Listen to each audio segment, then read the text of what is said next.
Good good morning. Good morning. See, it's Saturday morning and it's time to talk to the blurs because you know that we walk the walk. We got the hand on the right side, not the chalk.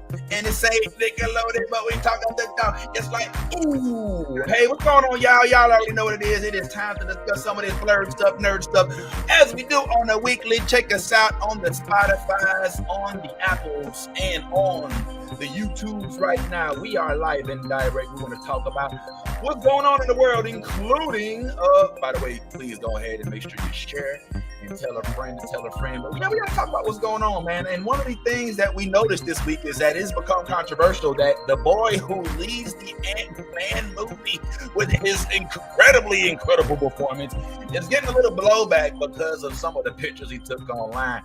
We must discuss. Also, Moon Girl is out. Hallelujah. Hey, y'all checking that out? I think it's kind of dope. Guardians of the Galaxy 3 is upon us. Will it be another MCU movie that blends in, or is it actually going to be dope? Who knows? Blue Beetle is coming up, homeboy, and Shazam is even on the horizon for next month.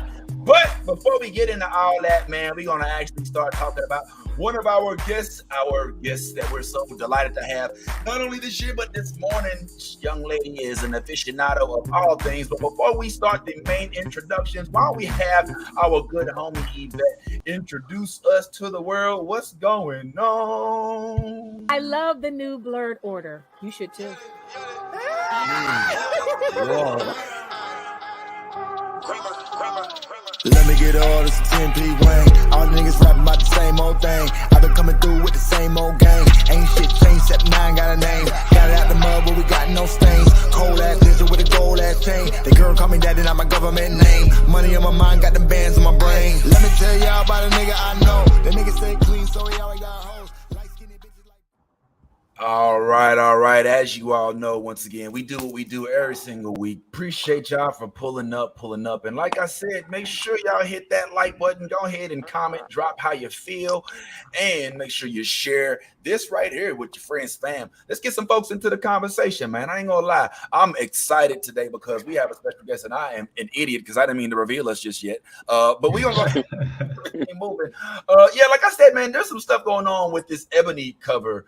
And a lot of folks have a lot of opinions. And I don't know, man. I feel kind of weird that this has to be a discussion, but let's definitely have this discussion. How dare thou disrespect the Kane? Y'all already know that the boy is talented. And I don't know, are we just living in a different day and age? Or is this something that is, I don't know, happening generationally? Does this seem to be a reoccurring theme? Because I don't think this is the only generation that's had slightly different types of photos when it comes to photo shoots. But before we get into all of that, I just wanted to take some moments and introduce to y'all who we have the pleasure of having with today on our panel. You may have seen her all over the internets as the fanboy fighter. Hallelujah. Yes, man. Coming to a premiere near you. You've seen her at the cons. You've seen her on her IG. And she's here to school us. Not only is she into, a whole bunch of stuff, she is what Omar calls a DC stan. Now, that might be a limited way of describing her, but she does have some things to say about it.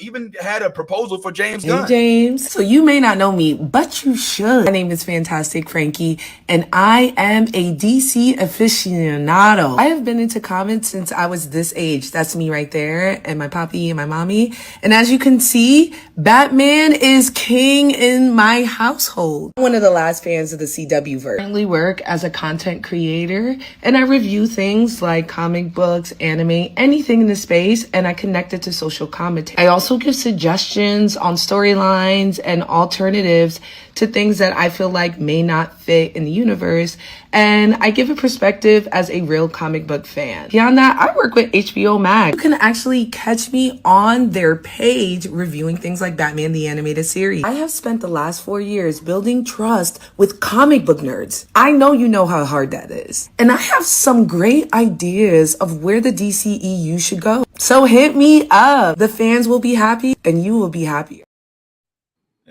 Yes, and we definitely are happy because we get to have not only Miss Fantastic Frankie of the Nerdverse, but of HBO Max, evidently, and she might be working for James Gunn soon. Will y'all help me welcome our guest for the day, Fantastic Frankie? Hey, what's going on, Frankie? Uh-oh, man, see ya, man. Lightning and struck the mic. Oh, I was muted. Sorry. Nah, no I was worries. eating. That's why. And I didn't want y'all to hear me eating quickly. Excited to be here. Thank you for having me. Yeah, I'm excited to talk. I'm mad Steph is gone. Love to talk DC. I love bringing people over, you know? Yeah. We're kind of hoping that you could provide some insight to her, especially as it pertains to Milestone. But real quick, just wanted to thank you for joining us. And also just wanted to see a couple things about you real quick. So I noticed that you came up in a Batman household and was indoctrinated from youth into the DC doctrine. Or if you could just kind of like give us what your early nerd experiences like. You know, we all kind of had different experiences. Some of us closeted our nerdiness, some of us was outward with it the whole time. Like, what was it like for you coming up as a comic book fan in your early age? Yeah, I definitely was a child of a nerd. So if you guys are wondering, going to cons and stuff like that, how your children are gonna turn out, it's me. Um, but I still was a closeted nerd for a very long time. The community itself wasn't very welcoming once I started being like independent from my dad, like trying to approach people in school and stuff like that. It just wasn't as warm as like going to events with my father. Mm. So I just kind of really would watch things on my own. I was big into Toonami. I'm a Toonami kid. Hey. Yeah, so that really got me into anime. I stayed reading comic books, but it was hard to discuss. And then I became like a big YouTuber. YouTube started growing, and I would just watch and argue with people in YouTube comics. Not as Fantastic Frankie as like some name I had made up. And then yeah, I a couple of years ago, I kind of just felt like I wanna discuss things because there weren't that many. Now there are a lot of women talking about it, but 6 years ago, it was just Kara Mahorn and Angelique. Like there weren't really women discussing black women discussing comic books, and I think we were missing a big piece of commentary because of it. The way that we digest things are totally different. So yeah, it kind of got, I think the nature of reading and being part of the fandom is discussion. So I'm glad I get to do that like every day now. What do you think that's about? Do you think that there were women that were into it but just didn't want to show it? Or do you think it's a newfound phenomenon? Do you think that the whole MCU kick and the whole takeover of Disney and all of that has kind of provided a safe space for folks to outwardly be geek? Or do you think that folks have been there all along and just now are starting because of the internet connect? I mean, what you think? I think there's a combination of both. I think there are a lot more men and women who are fans of comic books because of the MCU and because it's becoming more widely accepted. I think before there was significantly less women because the space isn't welcoming or wasn't very, and still isn't, honestly, to women. So some women may express interest and find things interesting, but then when they go into a space where they can learn more, they're rejected. So they may be like, the more persistent ones were probably quietly doing what they wanted to do. So now we can have a space where we can now talk to like-minded people across the country. And so that's why we're able to ban and we're able to get more fans, more female fans. But definitely, like, if you're only conversing with people in your town, it's going to be few and far between, and it's not going to feel like a safe space where you can explore different themes.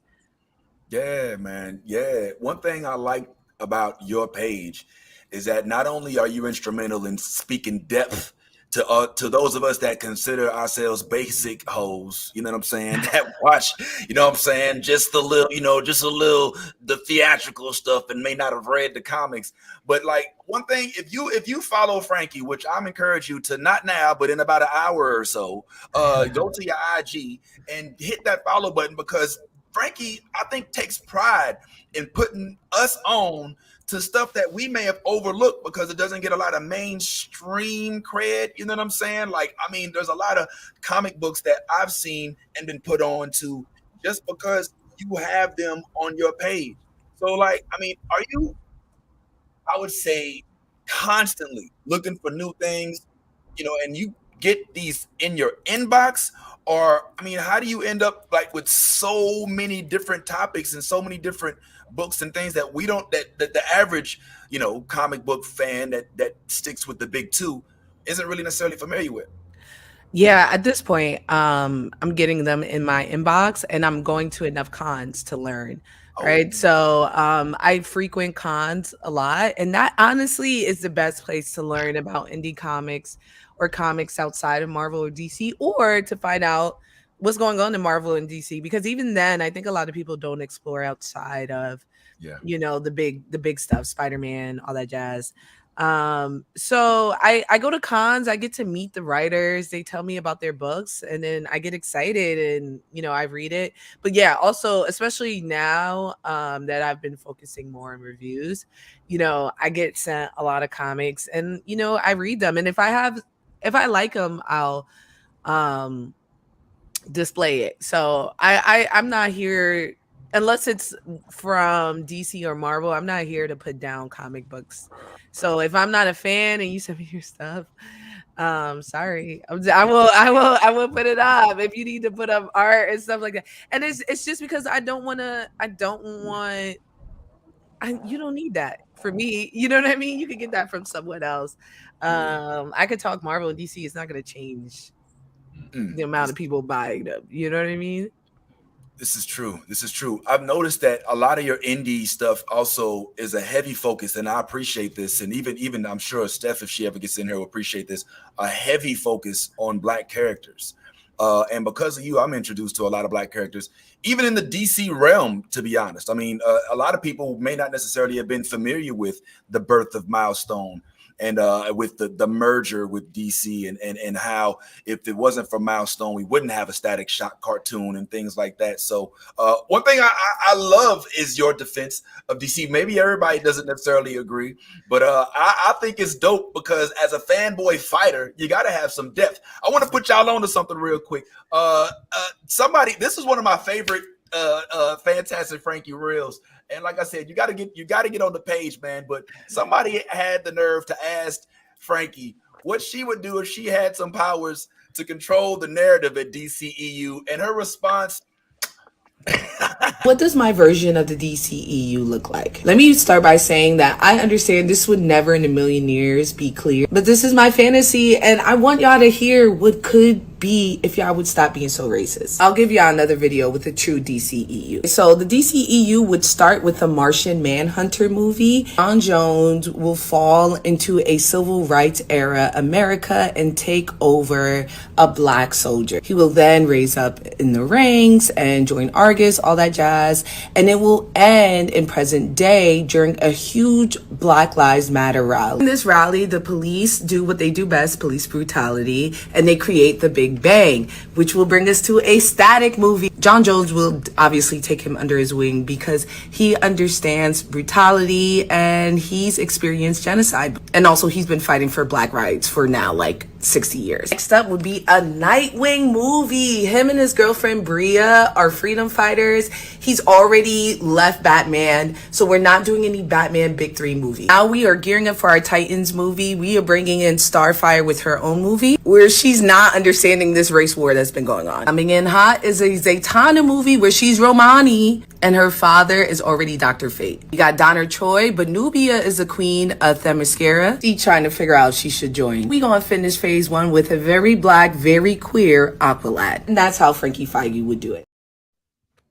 Yo, The come sound on, here bro. is so loud. Who's gonna argue with that, right? All right. First of all, the Martian Manhunter concept is completely ridiculous. For him to go all the way and then link up with Static Shock, I mean, it's dope as hell. But then to take it all the way through all of those ranks to bring in the young whitelings and to put them onto the culture. Where you come up with this stuff, man? You know what I'm saying? Like, what's going on? How do you just sit one day and, you know what? I think that this would work out perfectly if we not. You know what I'm saying? Like, I kind of I don't know where I get that from. Like I was gonna act like I do, but you know, I was thinking about that watching Supergirl, especially because in the Supergirl TV show, Martian Manhunter is so tied to his blackness because he's taken a persona, he's replaced somebody who passed.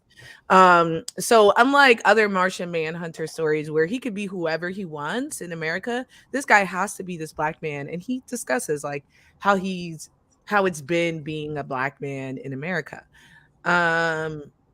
And I think with the rebirth of Milestone, where it's tied to a Black Lives Matter movement, I think that's a great way to involve any ally, any character that is Black, even if they're not involved in American politics. And that Nubia is the queen of Themyscira. So that would be interesting too, right? Like Black people are getting killed. She's Black. She may not identify as like Black, right? So then that becomes a conversation. Even like Static talking to Martian Manhunter could be a lot of nuance there. Like, yeah, you're Black, but by choice, you can be white right now. So yeah, I just always thought those things were interesting, particularly with Nubia when I saw she became the queen. I'm like, how is she navigating? You know, like Wonder Woman is championing America, and she's seeing a lot of people who look like her being like discriminated against. She never hits up Diana like, yo, this is crazy, you need to fix this. You know what I mean? And if she doesn't, why? Like I think these are themes that I'd really like to see explored for sure.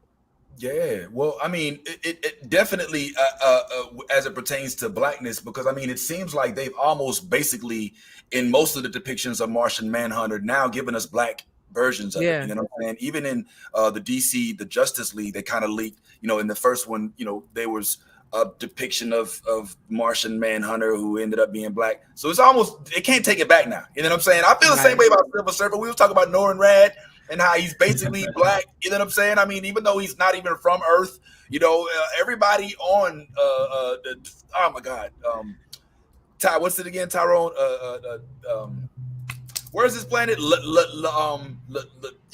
His planet. Norrin Rad.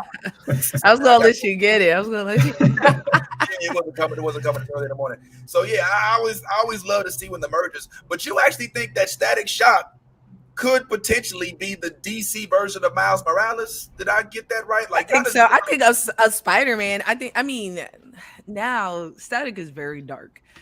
Before though, he was very, very sweet and funny and nerdy. He was into D&D, and I think he is now, but we haven't seen enough. Like, we meet him right after the Big Bang. We don't see him before it, so we're still seeing him like process his anger and grief. So we haven't seen that version where he gets to be fun, do a lot of science things, even though we're seeing how intelligent and nerdy he is. But even if you look at that TV show was very similar to Amazing Spider-Man, a TV show, and the way that the way that it was built, the way that it looked, the cameos, the way he interacted with DC characters. Like, he gets sent to the future and he's in Batman Beyond. Like, it's a lot. It's a lot that I think could ride on Static Shock if it's done well and they cast the right character, because they're waiting too long for Caleb to be Static Shock, the guy from Stranger Things. Everybody wants Caleb everything, man. Because he's supposed to be, although I don't think Caleb's nerdy enough. Like, Static Shock is attractive, and I feel weird. He's a teenager, but he's handsome, right? He's a handsome teenager. Boy. He's not Caleb. That's crazy. Like, he should be like, you get why people are, nobody's teasing Caleb, right? Unless they're racist. I don't know. Maybe they keep waiting so long, man, and it's not going to end up. I mean, they all going to be grown. You know what I'm saying? And they're going to end up having to pick somebody younger anyway. At the end of the day, because even if they did, like, we always argue over who should be Miles, and once they end up casting him, he's going to be way too old anyway. What's up, Tyrone? I just wanted to ask Frankie. I get the feeling from DCEU, from like the TV and movie part of DC, that they're starting to intentionally avoid getting too black and avoid going deeper and deeper into black stories, Which through is some of the crazy. choices that they've been making. Yeah, do you feel that way too, or is that something that, as a casual fan, I don't know. I'd have to see who they cast in these characters, right? Before I can definitively say that. The thing about DC is right now DC is so diverse. Like y'all, Marvel is too. I'm not gonna say Marvel isn't, but DC is not playing trans, black people, people of color. Everybody is eating right now in DC. So James Gunn is a DC fan, and I think I don't want to say that they're not going to be blacker. I think they're going to be overall very diverse. Even if you look at their TV shows right now that are on HBO Max, the Titans, everybody, the only two white people are Dick Grayson and there's like 5 white people, Yeah. but it's a lot more. No, Garth is Asian, right? Starfire is black.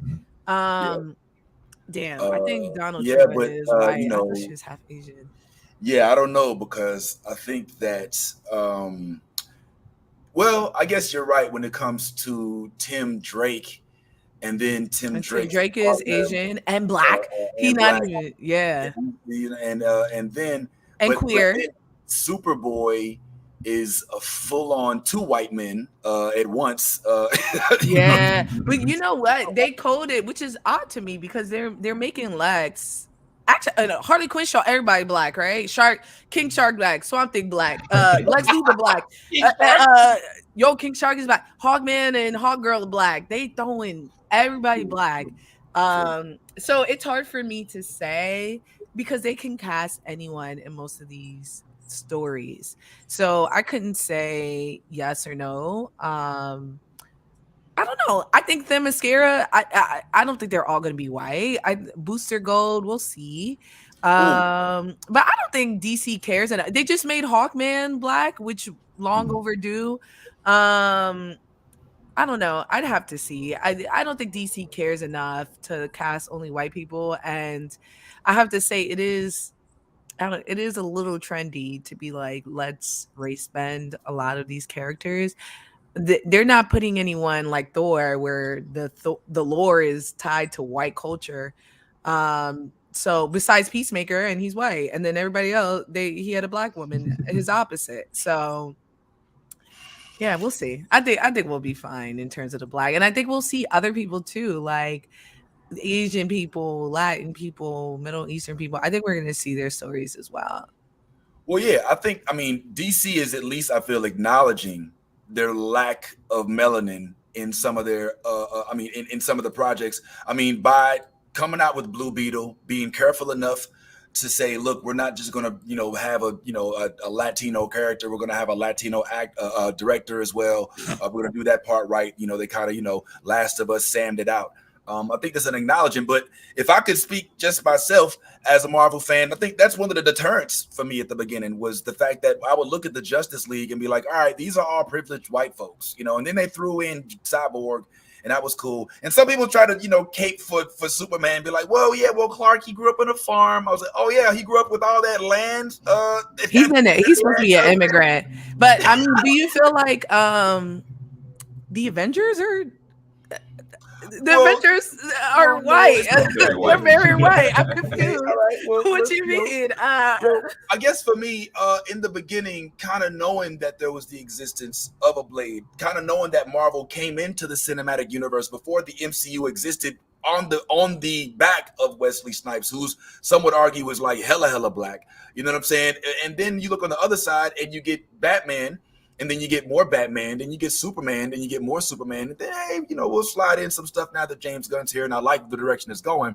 But I think that's the kind of what threw me off at the jump. And I guess as a Marvel fan, what gravitated me to Spider-Man was the fact that he was depicted kind of as middle class, low class, in Queens, rather than coming from, the former Metropolis, rather than being the owner of Wayne Enterprises, rather than being a queen or a Princess Diana. I mean, I don't know, for me. So it's fascinating to see your gravitation with all of the Batman models in the background. Oh, yeah. I have a question. But Go ahead. before you go there, because I'm so confused. Marvel didn't have a Black Avenger until like 15 movies in.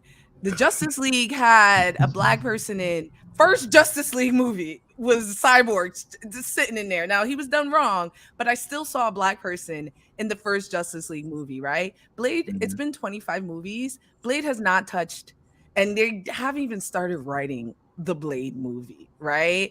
They've done Black Lightning. I'm just saying. I think to say that DC is not black is crazy when you and then to say Marvel has more people of color, they just have more time. But Blade, the MCU doesn't really acknowledge that Blade movie. It's its own property, right? That's like me saying, well, Lucius Fox is in um is it Christopher Nolan movies? Like that doesn't matter. Yeah, yeah. But the MCU, I mean, Sam is broke. He the only broke Avenger. He's the only broke Avenger. Everybody in the world had to forget who Peter Parker was for him to get broke. Like literally everyone, he had to lose both of his guardians, both of his parents, and then everyone had to forget who he was for him to be broke. Sam saved the universe. Okay? Everybody knows him. He's a high-ranking government official if they let him in that Falcon program. And mans can't even get a loan from the US Yeah. government. And people asking Wakanda for money. Why? He's not Wakandan. Like, that's crazy to me. That's crazy. Cyborg got the most expensive tech in the universe on him. Yeah, yes. Thanks, Star Labs. I Yeah, mean, man. yeah, that's another discussion. But I mean, he's low-key the smartest. He's a Yeah. $10 million man, right? $10 billion man. Yeah, and his whole family was smart. I mean, I could go back and forth with you and be like, maybe DC's hand was forced because they noticed that they was, I mean, yeah, you're right. The Avengers at least had a person of color. Hulk, when he turned green. No, that doesn't count. My bad. But Mark Ruffalo. I'm smart. I'm just playing. I don't count. You know what I'm saying? The best part was He's like biracial. You know what I'm saying? Biracial. Kavi. It's a 10. But yeah, but enter milestone, right? Enter milestone and the characters thereof. I definitely saw a change in DC's mind frame. And one of the things that I loved that DC put out was the HBO Max Watchmen series, which went, in my opinion, hella black, which was very, very, very well done. Regina King killed it. Yaya, got to give him his credit. I love the fact that they made Dr. Manhattan into a black man. So I'm going to give them their credit. And also, I kind of dig the character arc that Peacemaker's going on. I do think that it's dope that they're giving Amanda Waller this character arc by having her daughter in the series and kind of making it so that, oh my God, she may have a soft side. Because we all know Amanda Waller don't play that bullshit. Like, she take Batman down, take down all of them. She got all, I mean, she's basically, you know what I'm saying? I almost called a Trump, like an over Trump version of Trump with all the power and everything. Just don't know how to quit. Just wants to get what she want to get done. So I can respect that. I just hope that they'll start to lean into some of the comics that you've discussed. You know what I'm saying? I would like for them to. I like the notion of this black conservative comic that you talk about. Icon. With Icon, Icon, you know what I'm saying, and his partner is real interesting to me. All of those comics, all of those folks that get hit up with the Big Bang and end up coming out on the other side. I love the concept of them being willing to even merge with them and put forth a storyline that even has Black Lives Matter in it, because we just learned that a Luke Cage comic series got canceled out of fear of woke culture.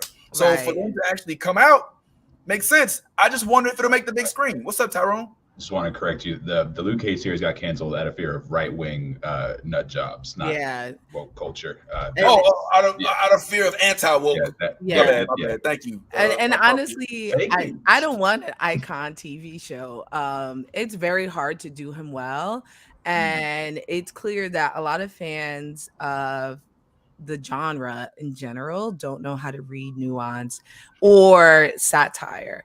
So that's why there's like a lot of right-wing people who love Homelander, who think Homelander is great, not understanding like what they're saying about Homelander.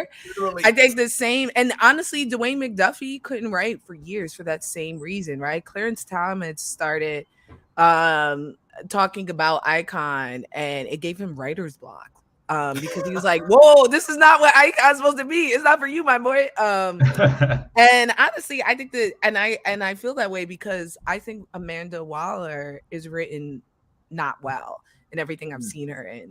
Because she's not what you're saying. She's not like extreme and like kill everybody. She's like she's more like anything. I'm here to protect everybody by anything means necessary, but it's a last resort, right? Like she's all about human life and helping people, and she's terrified.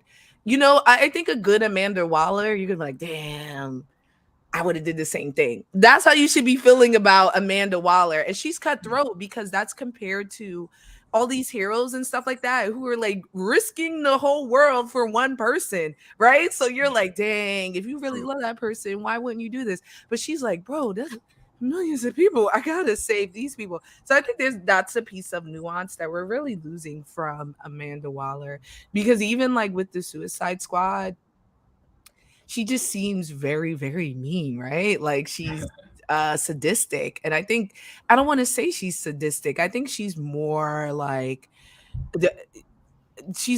I need to protect everyone. And I think that's a big piece of Amanda Waller that we haven't seen yet, but I'm hoping that we start to see with James Gunn. Is that possible? I mean, because James Gunn, I'll give him credit. He's staying consistent. You know, because Amanda Waller came in through Suicide Squad. He inherited Suicide Squad. He didn't have to keep Viola Davis on. So to stay consistent, I think is what I'm looking forward to. James Gunn kind of bringing some synchronicity to the whole DC universe. And you know, he says he's going to bring together the big screen to the small screen, even to the video game screen. But to add her daughter in adds a whole nother element, in my opinion. Because, I mean, like you said, like she's just cutthroat. I mean, you have to be cutthroat. You're a black woman over the likes of all these superheroes. You got to have some balls, forgive the phrase, and you got to have some like just some don't give a fuckness about you. I made that up, but I'm going to go ahead and tag it, trademark it, don't use it. To be able to hold on these motherfuckers. So I hope that they do give her a soft side, but I kind of do like the powerful aspect of it.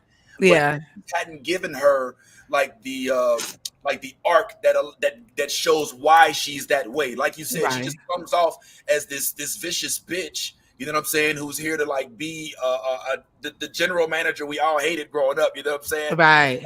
Working for, you know what I'm saying, the motherfucker that got mad at you for coming back 2 minutes late from your 30-minute break, as if you're gonna get through the McDonald's line that quick. There wasn't no Instacart back then. Time out. All right. I'm aging myself.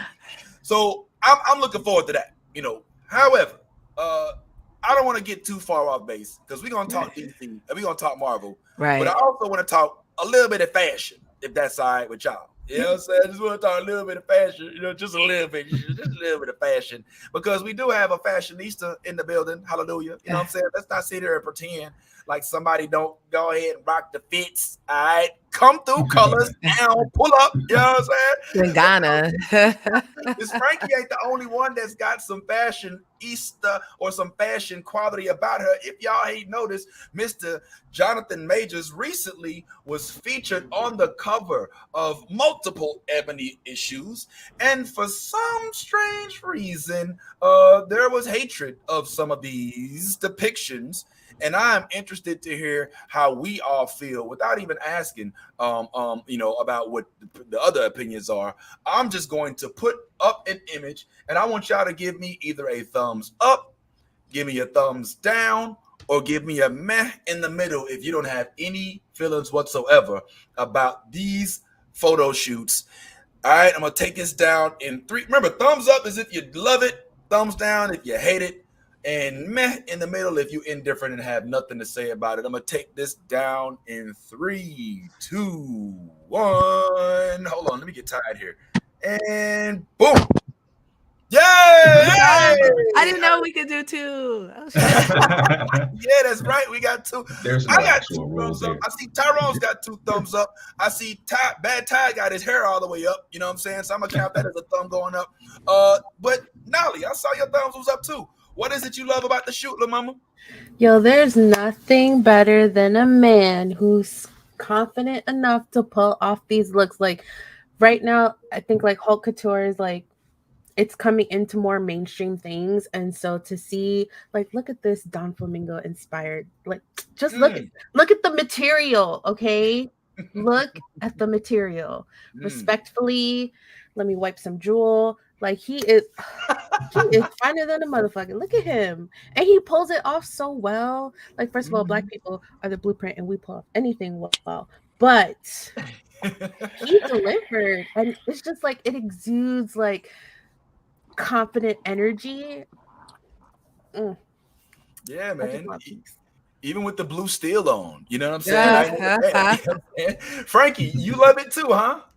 Yeah, I think it's great. I think he's styled very well. I love the colors. I love that he's so masculine, but he's being vulnerable in these shots, right? Like he's open. Yeah, I think all these shots are incredible. He's holding roses. It's a Valentine's Day issue, so like, who doesn't want to come home to that? And it's also like he's holding roses, but he's wearing boxing gear, which is fire. Like it's saying like, hey, I'm masculine, and I think it's gorgeous. I think it's gorgeous. Oh, okay. Tyrone, what you think, homeboy? Yeah, no, he ate it up. Like there is anything that I could say negative about it would just be pure hate. Like I'm mad that I'm not rocking these these looks and getting photo shoots done with roses and stuff like that. Maybe my thighs aren't as meaty as his, and now I'm jealous, like that kind of shit. So whenever I hear negative comments, that's all I'm hearing is just hate. Hold on, Tyrone, could you hold your thigh up to the camera real quick, man? Hold on, I just want to see something right quick. Oh no, absolutely not. Not after you. Tyrone, you could do it. You could do it. You could do it, Tyrone. Just one thing. Sexualize you. We'll do that. That's Patreon content. We'll do that. Yeah, hold on, man. Look, bro. You know what I'm saying? I'll pull up a thigh right for free. That was that's crazy. Don't give it away for free. Yeah. Once Tyrone set the standard, I think he's right. I think. Subscribe to our Patreon. Look, it's from now on. It's a Tyrone Tornhill. We're gonna go mix that up. You know what I'm saying? To keep it. All right, I'm not as good as the book that Ellie was reading on Last of Us. I got to leave me alone. But anyway, yeah, man. Bad Ty.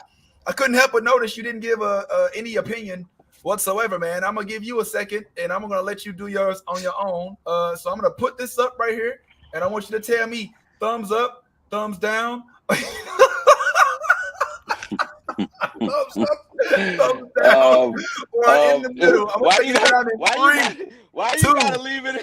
Why you gotta put it on the picture with his legs wide open? Talk about like, hey, man. Oh, my bad. Listen, let me pick up a better one. Here you go. My bad. Here you go. Listen, I don't have an opinion. I don't have an opinion on what a person wears. I personally don't like fashion as it stands today. Clearly. And I've always said that, you know what I mean? But I'm old school, baggy jeans, everything like that. I still I like space in my jeans and shit like that. So I don't have opinions on the fashion today. I still rock what I rock. If he's cool with it, then more power to him. If they cool with it, more power to him. I don't comment on nobody else's clothes and shit like that because I'm not a fashionista or into fashion like that. So whatever floats his boat. Whatever floats his boat. Sounds very uncle-y. I mean, very. I ain't gonna touch this shit because I don't want my real opinion out there, typey. You know what I'm saying? I'm calling you out, homeboy. It's all right. That's my real opinion. That's my real opinion. Be your authentic self. Because if you ain't being yourself, you know what you're being. Well, I will say this. I love it, and I love it for the reasons everybody else loves it, and that's because here's a man who, just like Frankey said, is giving you all the energy. Neither of the genders included. It is just energy. All right, it doesn't say, "Oh, I am strong Tom Cruise man with Top Gun." It doesn't say, "Hey, it's energy." Everything doesn't have to be put in a category. You know what I'm saying? And you love it. You just love it for what it is. That can't be said for everybody. This is not something that was widely spread and viewed as something everybody glorifies. All right, I'm asking the comment section to go ahead and sound off what y'all think in the comments as well, and make sure once again you do like, share, and put this on your other pages. But yeah, everybody's not necessarily as happy about this. As a matter of fact, there was one comment that was taken and spread all over the place, which was used as our header today, that says they keep emasculating men. And I don't know who they is, but I'm assuming they mean white people or maybe even Hollywood. Ebony and is a black. What I mean, Yeah. what Okay. I mean, Tyrone Tyrone, is a black magazine.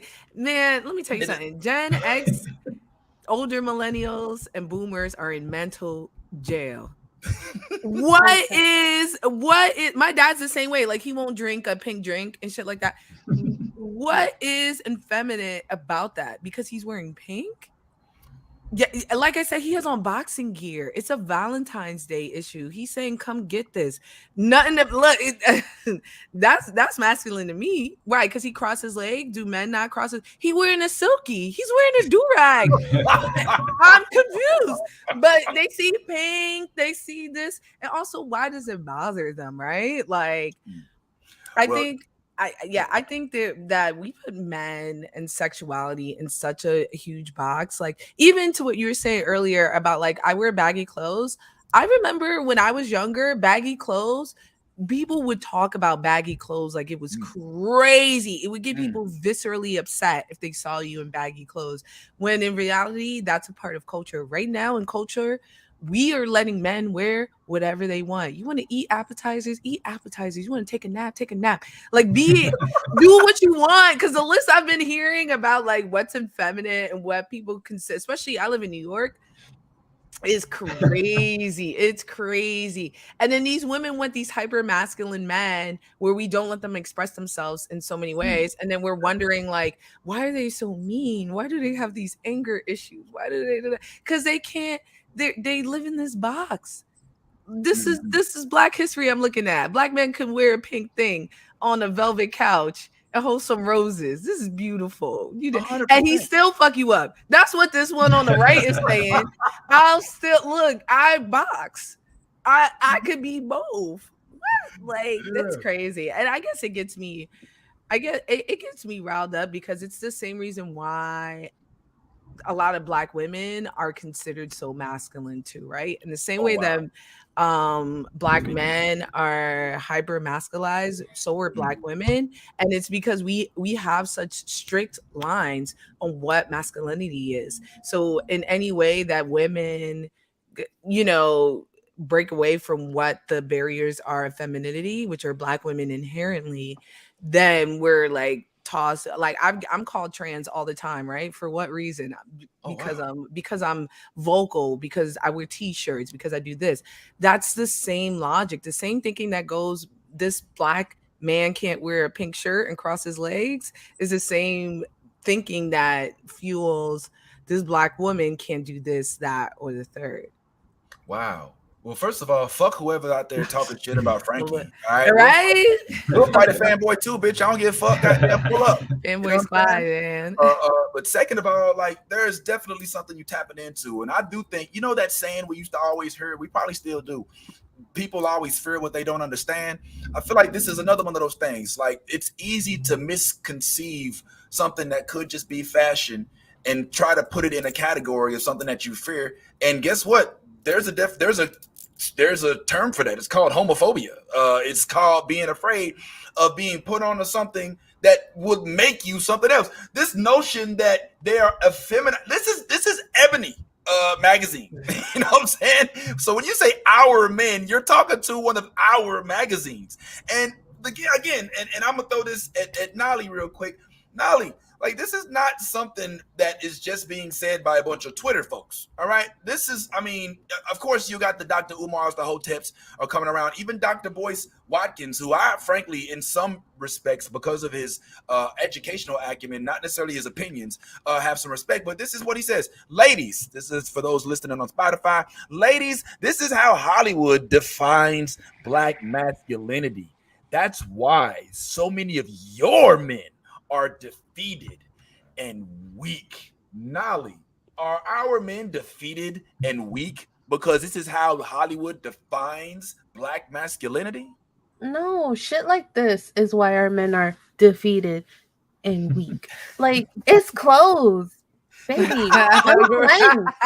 Unclench. It is clothes. And it's also not Hollywood. Because, first of all, when has Hollywood ever accepted us with warm, open arms and molded? Like, no, okay, we're still fighting in Hollywood. This is fucking Ebony magazine, number one, okay? So it's our magazine. Number two, it is clothes. It's clothes, it's clothes, it's clothes. Like, I don't know what to tell you. Anime inspired clothing, which also ties with like even Creed the director was 3. like anime inspired. So Yeah, stop it. Unclench. Unclench and go touch the grass. Meanwhile, Harry Styles, skinny as a twig, can wear whatever the fuck he wants. Revolutionary. Right? Revolutionary. Bad Bunny out here living. Let me tell you, what? Straight as a fucking, like, he is straight as fuck. And because people are like, oh, he's so revolutionary, now he considers himself to be amongst the queers and like is that what he meant when he said people like me? People like me. I was like, my good sir, cis white men have always won shit like this. What the fuck do you mean, people like me? Yeah. I'd like to submit to the court evidence. Exhibit A, one Rolling Stone Mick Jagger. I would like to submit to the court. Exhibit B, everybody in the group Kiss. You know what I'm saying? David Bowie. He was smashing Iman. Yo, he was getting top tier booty in full makeup and high heel boots. Bless him. Like, men forget, like high heels when they came out, they were for men. Whoa, Prince was getting everybody, girl. For men, and then eventually shifted over to being a mostly woman worn shoe. Like, hold up, wait, it's fucking clothes. Wait, what? High heels was originally for men. I never heard that. For real though, but it was like Horse Friday. That's hard to grasp for somebody who's over 6 feet tall. But a lot of men are very insecure about their height, and they need to. They try to. The high heel was born. Wait. Are we talking high heels? Or are we talking platform shoes? Like, are they the same? I don't know. Let me shut up. I mean, they're a different type of heel, but like heels in general were initially made for men. All right. So let me ask you, Ty, Bad Ty, do you think that this is how Hollywood defines Black masculinity, and this is why many of your men, ladies, are defeated and weak, or do you disagree? I don't think how a person dress has anything to do with whether they're defeated or weak. But I do think that there is a sense in Hollywood of dressing men or I would say blurring the lines when it comes to what is considered masculine and what is considered feminine. I've seen men with wearing dresses, kilts, blouses. I just saw a guy at the Super Bowl wearing a blouse. So I mean, it's one of those things where now, you can go into the women's section and shop and buy something and wear it and make it fashion. So this is not something that's new, though. This has been going on for a very, very long time. I just think that now it is in the Black community. At one point it was just like you guys said, David Bowie, rock stars did this a lot back in the day. Kiss, Dennis Rodman. Dennis Rodman. He's Black and very much not a rock star. Well, I mean, he's one individual, and Prince is one individual. But I mean, if you want to be specific, that's cool. But I'm just talking about in like more of a general sense now, more of a general sense now. And it's I mean, I like, again, I said I don't have a problem with anything that somebody wears. If that's their choice, they want to wear it. That's their choice. You just I mean, Taylor did a whole montage. He did a whole montage of black people in pink, Cameron. Like I don't think it's new. I just think that now other black men have a platform to complain about it. But I think for a very long time, like you just showed, from Cameron Frankie, to Dennis Frankie, Rodman. you're talking about colors. You're talking about colors. I'm talking about the actual stuff, the content of what someone's wearing.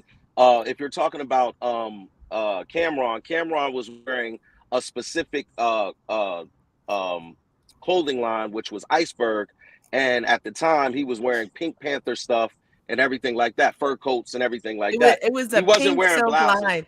He was wearing a pink silk lined fur coat with a hat. Yeah. That was what women That's on the been going Upper on for a West long Side. But I'm just saying, like, I'm from Jersey. I'm from Jersey. You can't just get that one off. I'm from Jersey. But I'm not saying that but that's my point. It's who we want to put it to. There's nothing about that that's not feminine. That jacket was made for rich white women, and Cameron put it on.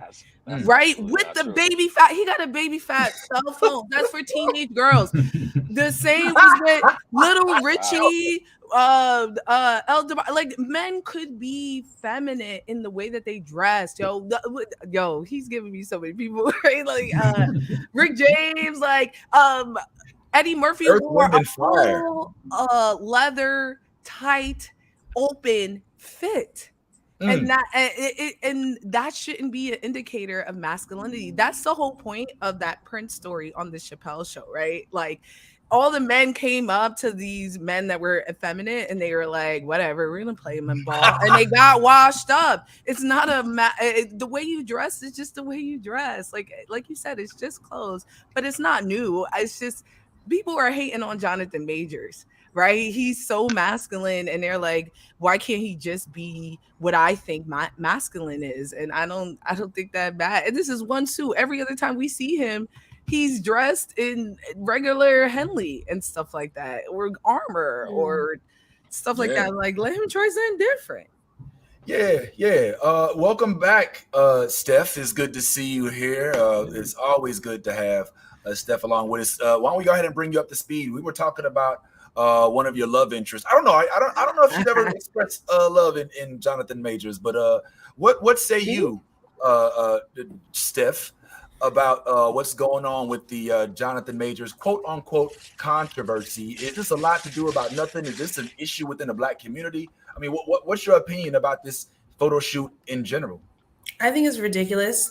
It was inspired by an anime character, so the idea didn't come out of nowhere. It's freaking Valentine's Day. It looks like a Valentine's Day themed photo shoot, and he looks beautiful. What are we complaining about? Anyone having a problem, any man having a problem with that, I think is probably threatened. He looks great. Well, I don't see a problem. Now, he, from my understanding, likes white women. Yes. So that's another issue entirely. I wouldn't even say issue, but that is a thing I have an opinion on. And when I say likes white women, I mean exclusively. Like that is where I find that preference becoming problematic, when black men don't date women who look like them, as a general rule. Again, I don't know this man's life. I could be wrong. But that being my understanding is why I'm not a giant Jonathan Majors thirst aficionado. But he looks beautiful. Okay. All right. Well, I mean, you know, I hate to say it, but he's definitely not the only one who ventures into that persuasion, so to speak. But Tyrone, I didn't get your opinion. What say you about this whole phenomenon, if you will? That was a segue, by the way, from liking women into talking to the biracial dude. That's a nice segue. I know. Nailed it. I'm sorry. Your name is Tyrone, though. You get points. Yeah, I appreciate it. Yeah, named after my dad. It still confuses the hell out of people, though. Yeah, we can, we'll have conversations about that.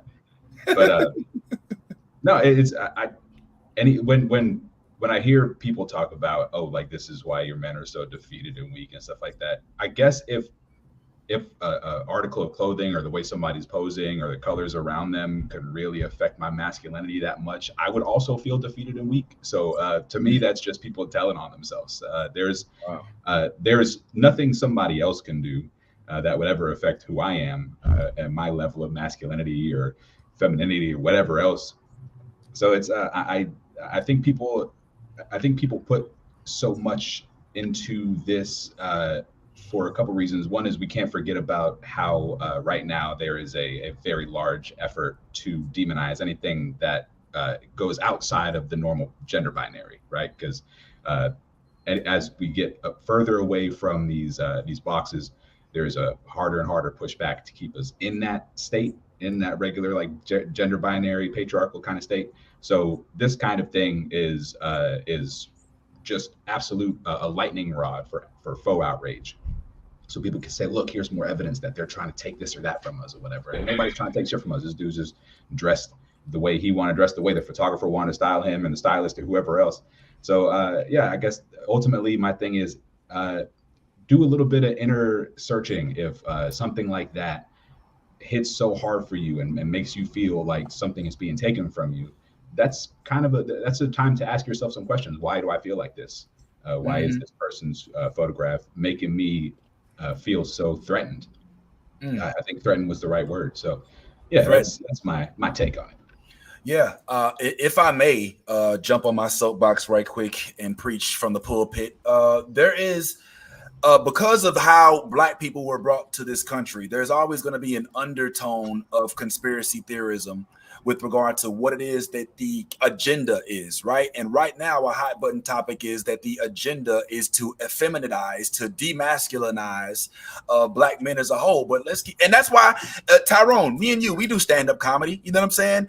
One thing we hear in the stand-up comedy community, for those who make it onto the big screen, is don't let them put you in a suit. I mean, don't let them put you in a dress. Don't let them, try to put makeup on you. Dave Chappelle is notorious for being like, I would never put on a dress. Meanwhile, we love Big Mama. We love Shanae. We love Rasputia. We love Hercules, and all these other characters that our Black men who put Hollywood on to Black culture ended up making famous. So there is this undertone, and I believe that at the root of it is, frankly, I'm gonna outright say it, homophobia. I was talking to a friend of mine the other day, not to drone on, but I was talking to a friend of mine whose son is outwardly proud, okay? And I had to basically talk her off of a cliff, not literally, but figuratively, because she blamed herself. You know, she's sitting here saying things like, I wish I had more, because of, there was joint custody. I wish I had more influence over him when he was younger. I wish that his father hadn't done this and father. And I was like, look, boom, slow down, baby, because this is not something that you can necessarily coach out of somebody. You can't always pray away the gay, or you can't always make your child your way. You don't give birth to an android. These ain't Megans. These are human beings, and they have their own way of life and their own. So my biggest thing, and then I'll step down and then I'll make the point. My biggest thing is what you all are not doing is addressing the fact that people, despite, and I don't think Jonathan Majors is of the the one sex persuasion. I think, like Steph says, he has his own specific taste of ice cream that he tends to veer a little more into. So I don't even think that that's an issue. But I think that one of the issues is not that they want to accept that people of this persuasion exist. I'm going to say the wrong thing. But it's the fact I'm sorry. I just was blowing my nose. Okay, I was like, oh man, let me not touch this. Moving right on. But it's the fact that for me, the thing that is infuriating is they just want to pretend that there is no place in the world for people that are not like them, which henceforth makes individuals closeted. You're making your daughters marry men on the down low, and that is not okay. That's one of the things I think I gravitate to when it comes to, I'm not of the persuasion, but I think I identify with that because growing up, I was taught to believe, because of biblical scriptures, that nerdiness is ungodliness. And so I closeted myself for a lot of time. And so I empathize with folks who get these tropes thrown at them because people feel like it's making them feel inferior or masculine, or it's trying to somehow make your kids something that they will end up being whatever it is you don't want to be, if you don't like it or not. And I will step off my soapbox. Now, I will say this. As you all have already pointed out, this character is not like somebody that they just put in pink. There is a legit actual depiction of a One Piece character that this is meant to be a depiction of. Alexander Julian, the guy who actually did the framework of this art, was actually trying to make this character look like Doflamingo. Hold on. We got a special guest in the house. Hold on. Yeah, we got the birthday girl. We got One time for the birthday girl. One time for the birthday girl. One time for the birthday girl. Happy birthday, Holly. What up? Happy birthday. Happy birthday, Holly. Happy birthday, Hollywood. Hey, what's going on? Hey. Ty's got his earbuds Oh, wow. Special guest. Oh, man. yeah. Hold on. Let me take in. Yeah, Holly can't hear shit she right can't now. hear us. Hold on. Yeah. Yo, Tell her Holly, we- yo, Tyrone just cut you out. Happy birthday, Holly. Damn it. Oh, shit. Oh, my God. This is the most bootleg. Put him in. What the hell's going on right now, bro? Hey, all right, real quick. Happy birthday to you. Happy birthday to you. Hey, Holly, since it's your birthday. All right, that's where. All right, yeah. All right. Well, I was just gonna say I brought her some flowers, but evidently, we have a disconnection. It is what it is. But yeah, man, I think that the funniest part about this whole debacle. Oh, is he back or is you? All right, what's going on, bro? All right. What's up? You got the screen. What's up, Holly? All right, Holly, we just sang happy birthday to you, and we was gonna go ahead and everybody's gonna do the birthday dance. Hey, happy birthday. We got the whole. We got. I don't got a beat, so I don't know. We got the multiverse. We got three. Oh, shit, it's me! Oh, all right, I know it. Minnie! What's going on? Completely I'm off the rails. I love it. Overload, man. Look at all of these beautiful brown folks, man. Where y'all at? The movies? Yeah. We at the movies. We Holly got a whole theater for us, so we about to go in there and hey shit down, and then get out of here and act like we didn't do shit. So I guess y'all gonna see Ant-Man again? Yeah. We're gonna see Ant-Man again. All right, maybe it'll get better this time around. I don't know. Oh man, the hate is real. I'm not hating. It's just a lot of CGI. Well, look, man. Go ahead. Got everybody. We got everybody. Everybody's pulling up. So look, I'm a leave. Frankey, it was very nice to meet you. What's going on, bro? Nice to meet you. And to the cast, keep doing what y'all doing. Y'all the best cast in the world. Don't let nobody tell you different. But we about to party and bullshit. So just know that it's going down. It's going down. All right, for sure, man. Hey, call me when you're done, homeboy. You know what I'm saying? Yeah, what's going on. I got you, man. Y'all kill it, man. All right, man. Say what's up to the fam for me, man. That is the boy Ty out there with Holly and the rest of the Multiverse clique. Multiverse catch every Wednesday night, starring Tyrone and Bad Ty on Wednesdays, 6:30 Eastern time. But as I was saying, man, this is not even a character this is not even an outfit that was made to depict something effeminate necessarily. This was a shout out to Black nerds. And if I could real quick, just quote what the designer said. It basically said, Black weebs for the win. Weebs, for those of y'all don't know, anything Japanese, anything, the anime culture, all of that stuff. Everybody, people who basically live inside of a Japan bubble type. All right, for the win. Took inspiration for this look on Jonathan Majors from one of the flyest characters on One Piece, and he chewed, styled by Alexander Julian. And as you see right here, even on Alexander Julian's page, he basically says, yes, this is a character that was influenced by none other than Doflamingo for One Piece. So for everybody out there who doesn't necessarily get what's going on, it really, as this quote right here says more about you than it does about Jonathan Majors. So we'll just leave that at that, unless I don't know. I just get really sick of us as a people being so in some instances monolithic and not being willing to accept the fact that we are not all freaking carbon copies of each other. You know what I'm saying, Frankey? Like it just feels like once you leave the pasture, you know, they're saying, hey, how come you're not, you know, wearing your suspenders and your newsy hat? You know what I'm saying? And getting down with the banjo with the rest of us. Why, James Baldwin, are your clothes like this? Why do you speak like that, George Washington Carver? Like, why is there always like some sort of, you know, Frankie, like, can we be a complete polyolithic people without having folks trying to put us back in a box, Frankie? I think it's the same as like, you know how white gay men kind of dictate what we view as like gay culture. I think the same thing, like skinny white men are dictating what we look for in nerd culture. So like now that we're out here doing what we want, really we really just get to be ourselves. We're starting to see that we're not a monolith, and I think it throws a lot of people off. Yeah. Steph, I'm over it. Steph, what do you have to say to people that are criticizing Jonathan Majors? Tell them how you really feel. Tell them, please. Just why? How does what he do affects you? That's the part that I don't understand. Like if lots of women start wearing, I don't know, their shirts inside out, I'm not like, I wish women would stop because now I have to. Like, no, I don't have to do shit that anybody else is doing. Like, go off, sis. You want to wear clothes inside out? Cool. Like, you are a man and you want to wear a pink feather cape all day, every day, do it. That doesn't mean any other man who doesn't want to has to do what you're doing. I don't understand the outrage. As somebody who literally did used to wear my clothes inside out and backwards, when appropriate, and would jump when appropriate. Yeah, crisscross. I got some hate too, but I think it's a fashion thing as well. So I just want to say from all of us here on this panel, Jonathan Majors, keep doing what you're doing, homeboy. We ain't got no problem with that.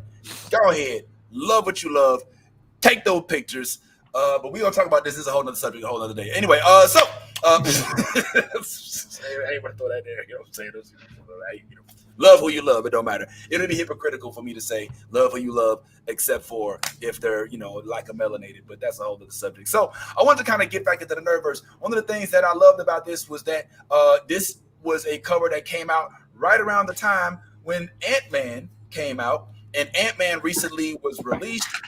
We saw it last week for the overwhelming majority of us. We did love it. I'm wondering, Frankie, I saw a couple comments from you online, and I'm wondering, like, if you could real quick just tell the folks that are watching right now, what was your opinion of the Ant-Man movie? I thought it was all right. I mean, I thought it was okay, honestly. I saw Cocaine Bear right after and enjoyed it a lot more. This is crazy, which is not a knock. Cocaine Bear was incredible, but I just feel like, I don't know, it was just mid. Like there were no stakes. Everything that happened like is immediately solved. And I think things that I loved about Ant-Man wasn't there. The grounded, you know, him and his crew trying to do heist, it's all gone. So it really felt like I was watching a Fantastic Four movie with Ant-Man in it. So I was like, it was cool. It was good. It's not terrible, but it's definitely not great. And I think I was telling someone, like, you know, it's not great because when it's okay or good, there'll be real discourse, right? Like the critics, some would say is good, some would say is bad, and now we're all arguing.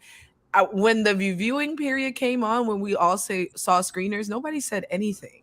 And I think that's because we had nothing really to say about it. It was unmemorable. Is that me making this noise?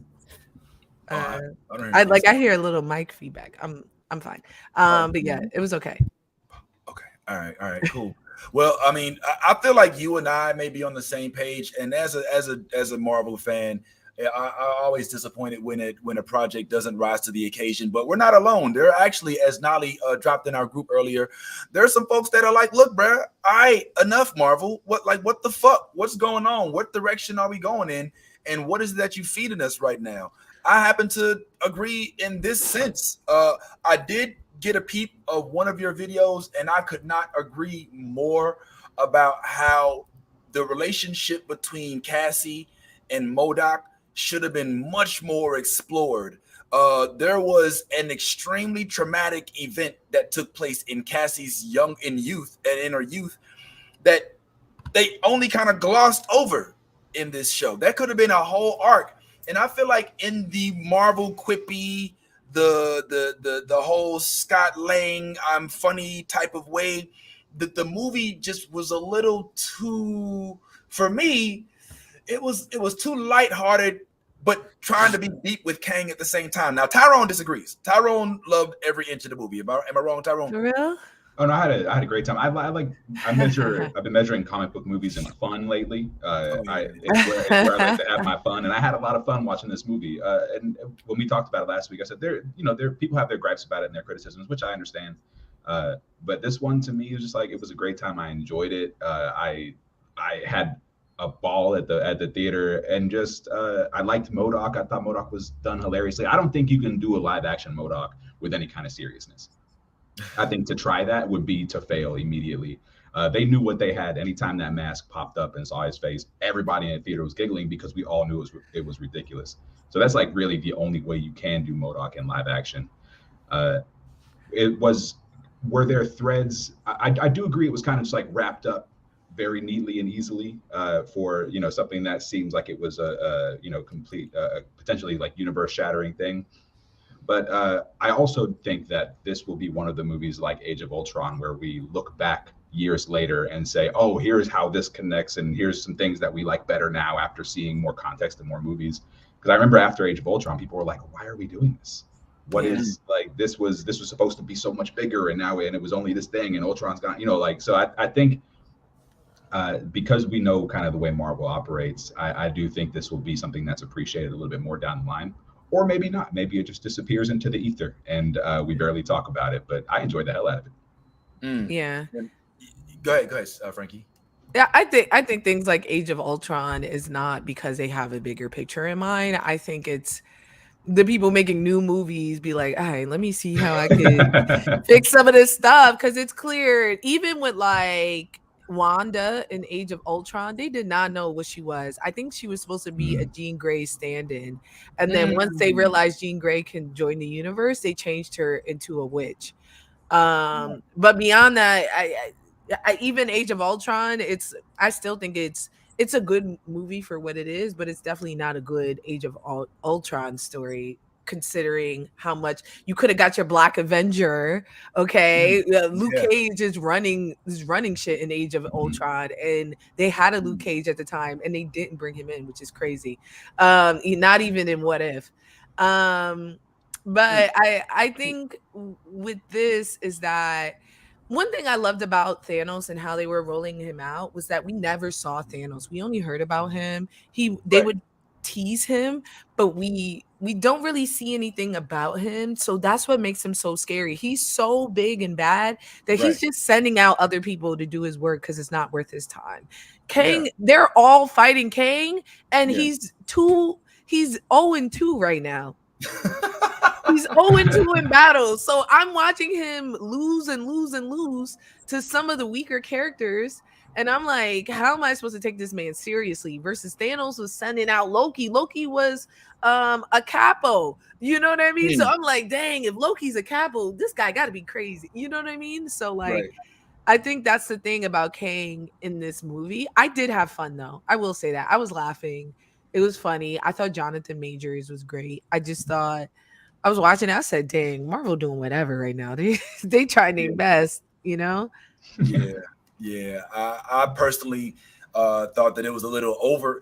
I think that we have to, I was telling them last week, and we'll move on, that I don't know if you're into Star Wars or not, but the Mandalorian universe kind of showed that you can, and I specifically say Mandalorian because with their background, it wasn't all CGI. They have a different way of their approach. If you watch their production, then you'll notice that they actually use like a different type of screening that's not always green screen. And my man Jon Favreau was like, yeah, man, we don't always have to use green screen. You know, there are other ways to kind of depict the background. With the Marvel Cinematic Universe, I'm starting to get a little exhausted from everything being over CGI. I mean, She-Hulk took it on the chin, even though I feel like the script wasn't that bad, and I like how they kind of preemptively struck against the trolls and whatnot. But the CGI was lacking, and if Marvel is going to build a universe around CGI, then at least it has to be up to par. I mean, we can no longer accept, Spider-Man 1 from Sam Raimi type of graphics in 2023. So that has to be undone. I just hope that gets better. But overall, I think the movie was, like you said, all right. And did you think the graphics were bad? Yeah, I did. Yeah. I thought that it was a little. I thought it was great too. No. Damn. Are y'all serious? Are you?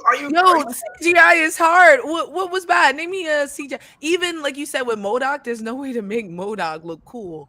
I thought that's not MODOK. Is supposed to look ridiculous. Yeah, and they acknowledged it, right? Every time someone saw him, they were like, "Oh my god, that's terrible." But even that guy, that's as best as MODOK. Yeah, how do you get? What do you do to that? Nah, bro. Nah, man. Listen, Battle MODOK. You could give him a little body. Battle MODOK looked. Hold on, put that back up, please. I mean, a little body. Yo, I would have rather that MODOK have been in the movie than the MODOK that was in the movie with the bobblehead and all. Man, that's hilarious. They look the same. I like MODOK. He's ridiculous, though. But the true MODOK. If they gave us this MODOK, we would have called him lazy, right? He got a body and a big head, yada yada yada. MODOK should be a head with arms and legs. Exactly. Tiny butt. I don't know which MODOK this is. I like the Battle MODOK version. I liked MODOK up until it was revealed that he was who he was, and then he became so humanized. I prefer there to be for me in this sense. You're not going to have Michael Pena. You're not going to have T.I. You're taking all of the comedic elements and inserting them only into the guy from who I guess was supposed to be some sort of a blob or whatever, and what's his name again? Veb. What? Veb. VEB. Deb, or him, whatever, and then also the guy from This Is Us, the dude from a Good Place, and these are the sideshow elements. These are the guys who are supposed to hold down the humor, and then of course Scott Lang, but now you still giving comedic roles to MODOK. Like I just wanted MODOK to be a darker element, and I also agree with you with the fact that Kang is overexposed at this point. We're about to get probably a 6-series show, Loki season 2, which is going to be centered around Kang.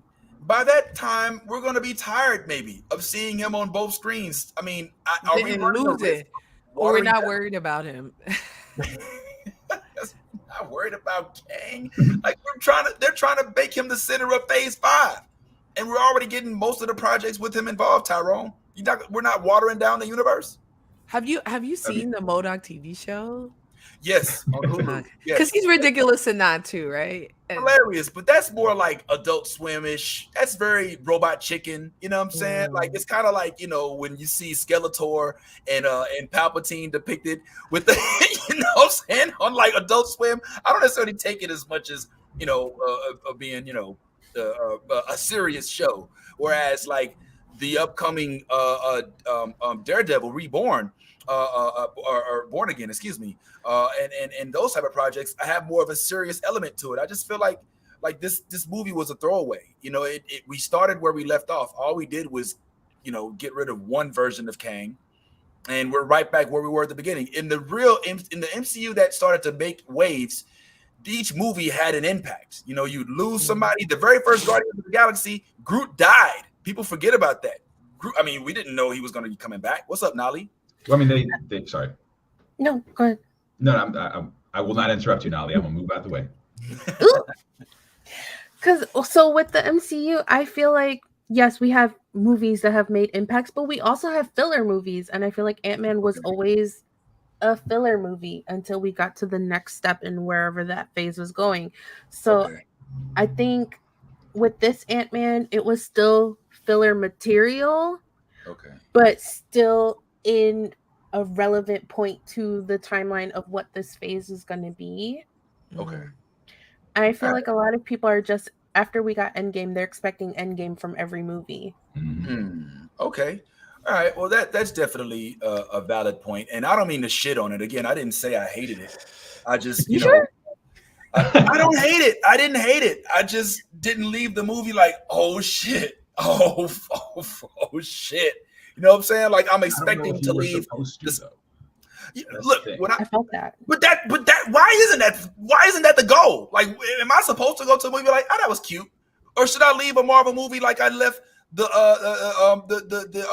No Way Home movie where I was like, oh, like, you know what I'm saying? Like the whole time. So you wanted I'm out like, of an Ant-Man movie. ouch. So you wanted to get out of an Ant-Man movie what you got out of a movie that gave you 3 Spider-Men? But I think that's what they pitched it as too. So I think that's why the expectations were there. To your point, the first 2 Ant-Man movies could exist on their own, but that's what I was saying. Like it was small potatoes. He was doing heists with his homeboys trying to save his girlfriend's business. Now he is in the quantum realm after learning how to time travel with the big bad of what's going to be the next phase, with his daughter. He gets stuck there for 3 minutes, and that has potentially changed the course of what's going to happen next, right? So for something so important to be in such a goofy, wacky movie didn't make sense to me. And I think that's where the conflict is. So like I think the movie's okay, but I think they put in the word, they chose the wrong movie to put these issues in. I would have much rather it been like a fun adventure that they were on, and then in the after credit scene we found out that like he let Kang out or something. That would have been hot, right? And then I would have been like, cool, all right. But like for him to be involved with Kang, for Janet to have known about Kang and not mention it, for Janet to not be the one to do the finishing blow, for them to potentially get stuck in the quantum realm, to what was all that hullabaloo about once he got 2 of them out? Why wouldn't he just destroy it immediately after? Like it was just so weird. Some of the choices they made for this movie that should be so, I think, way more lighthearted. Because I mean, Wakanda Forever was its own microcosm, but like it was great. It was excellent. And it was fun. Miss Marvel, for the most part, was its own thing, and it was fun. And like, so I think there are ways to do it. I think they just put in too much of the serious stuff. Steph. I just want to second Frankie's emotions. I think that you just put words really spectacularly to what I was feeling about that movie, and that it was a fun, goofy ride. But I mean, for example, Thanos, who I personally didn't think was a fantastic villain, but it always felt like they took him seriously. Like Thanos was not making the quippy jokes and doing TikTok dances. Like Kang, I'm supposed to be taking him seriously, but I'm watching this man get attacked by ants. Like, do I take him seriously as a villain or not? Which one is it? There was a moment, I talked about it briefly last week, when he gave this very serious monologue, and then immediately after, the ant army came running up, and I was like, y'all really just ruined it. Like, do I take him seriously as a big bad or no? This movie was not the place for him to be set up as a true villain of Phase 5 because the world was just too goofy. And I'm gonna throw a little bit before we move on. I'm gonna throw Omar into the mix because he raised the stakes for me. He came on this show. We posted a video about it where he basically declared that it would be best if Ant-Man died. And we collectively, me and Yaz, who's not here today, lost our shit. We like, what the fuck are you talking about? What, you want to kill off Ant-Man? But the more he spoke as what happens when you listen to Omar, the more he made sense. And the less I could argue, I was like, 100%. Right. Because we're supposed to be scared for everyone else, right? Somebody should have got clapped. No casualties. Somebody, maybe not. Luis, I love Luis. I'm so sorry. I don't want to say it out loud, but he should have killed someone. Right. If they got there and immediately Kang killed, like say Luis was eating dinner with them because that's his boy. And then immediately they get there and Kang comes and claps Luis. right? Okay, but he could have clapped. Hope somebody should have died in this movie. I can't believe y'all are acting like Besides an a Avenger. lamp, you know. Yeah, but y'all are acting like an Avenger didn't die in this movie.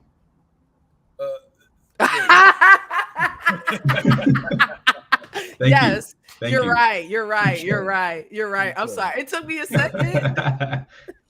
The wheels turn. I saw the wheels turn. And it was like, wait a minute. You're an Avenger. That's right, Facts. brother. Facts. What's up, Steph? Just honestly, I love Paul Rudd and I appreciate Scott Lang. And if happy-go-lucky, funny, goofy has superpowers, if Kang had killed him, that would have made me sit up like, oh, this motherfucker is not playing. Right. Marvel is not playing games with us. They just murdered Ant-Man. That would have given this some weight. That would have made this movie matter. It was fun, but I don't feel like it mattered. Yeah. Right. And all of the threads they were doing, I thought he was gonna die, right? The way he was like connected with his daughter one last time, how she was being mean to him, all that stuff. I was like, damn, he's dead or stuck. Yes. You know, something. Nobody meets Kang and something bad happens to him. And I think what people are forgetting, because they're like, this is one of the weaker Kangs. That's not what they said. They said this is the worst of the Kangs. They sent him outside time and space because this dude is so terrible, right? And I thought in Loki, he was the one who was running the TV. Like, it just didn't make sense to me. Oh, please take that picture off. That Frederick Douglass cut is the dead trend. Why they do my boy like that? But yeah, no, I agree with you so much. Like, damn. Yeah, I man. mean, it'll get better, I'm sure. Yeah, listen. Well, hey, they drop the ball? Probably. Will they recover? Perhaps. I mean, we'll have to see. But I'll just say that it just felt like there were missed opportunities. Like we all, I think, can agree. And Tyrone may be the only one who may not. But there should have been. Yeah, I'm looking at the picture. I feel like we're going to be revisiting this in a couple of years. Like, okay, like I have some different thoughts about that. Like that's why I'm just kind of like chilling right now, because I feel like we'll be having different conversations as the movies. I mean, this is the first movie in Phase 5, so like I feel like we're gonna get a lot of answers in the last. I hope you're right. What's up, Steph? Quick question. I'm just not remembering. What was our introduction to Thanos? Like, I just remember my impression being like, okay, he's not somebody to play with, but I don't remember why. And I want to compare those two things. It was with Loki. Loki reports to him after, and then after the Avengers first, we find out he sent Loki.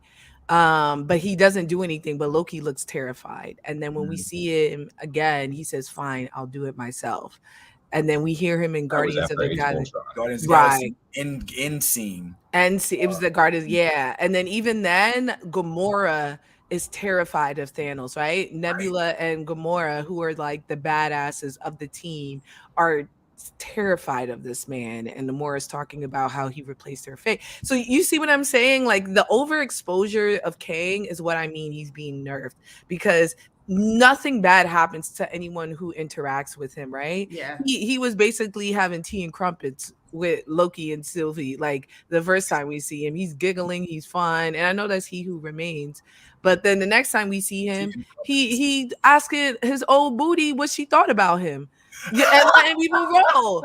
Like, I can't. So how am I going to take him serious? Nobody was scared of Kang but the people he was oppressing, and even they got activated by a teenager projected on the screen. Wow. So like, he can't be that scared. Let me tell you, if somebody did that with Thanos on, I don't know, wherever, and was like, we can do this. If Cassie did that for Thanos, everybody'd be like, nah. You don't, Cat. You good. God bless on your endeavors, right? Hold on. Let me take it a step further. Not only were we threatened with the overwhelming threat of Thanos in multiple movies before he made any on-screen appearances, when he did make his very first on-screen appearance, he killed Loki. Yes. In one scene, he destroyed Asgard. He killed Heimdall. This is within the first 5 minutes of a movie. He emasculated the Incredible Hulk. within the first few minutes of this movie. You know what I'm So saying? Hulk wouldn't come back. He said, "You know what? Nah." Hulk never could He get said, it up after that. "Nah, Like, you he's got still it. Y'all got working it. for Y'all the got it. Allen. It's fine." So y'all really truly believe that Marvel is over here like, oh shit, we just messed up. We blew our load on the first movie. Whoops, we didn't have a plan. Do y'all really believe Marvel just messed up like that?